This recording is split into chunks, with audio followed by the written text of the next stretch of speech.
அதே சமயம் இந்த உத்திரமேரூர் மாவட்டம் பெரிய ஏரிகள் நிறைந்த மாவட்டமா? எவ்வளவு ஏரி இருக்குது? ஏகப்பட்ட ஏரி இருக்கிறது.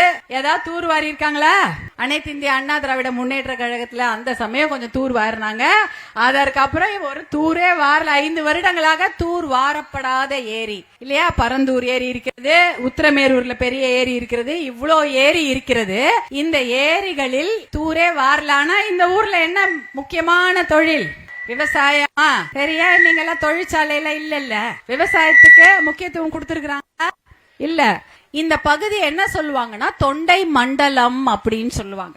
இந்த மண்டலத்துல அவ்வளோ விவசாயம் நடந்திருக்கிறது. பெரிய பெரிய ராஜாக்கள் இந்த ஊர்ல நடந்து வந்திருக்காங்கம்மா. பல்லவ ராஜாக்கள், சோழ ராஜாக்கள் எல்லாம் இந்த ஊர்ல நடந்திருக்கிறாங்க.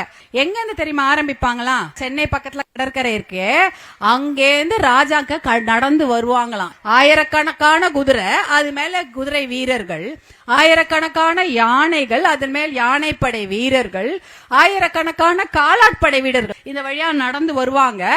இந்த காஞ்சிபுரம், இந்த உத்திரமேரூர் இதையெல்லாம் தாண்டி அதற்கப்புறம் தான் டெல்டா மாவட்டம் சொல்றோம் இல்லையா? காவிரி மாவட்டம், கங்கை கொண்ட சோழபுரம், தஞ்சாவூர் இதுக்கெல்லாம் போவாங்களாம். அப்ப நடந்து வரும்பொழுது அவங்களுக்கு சாப்பாடு வேணும்ல.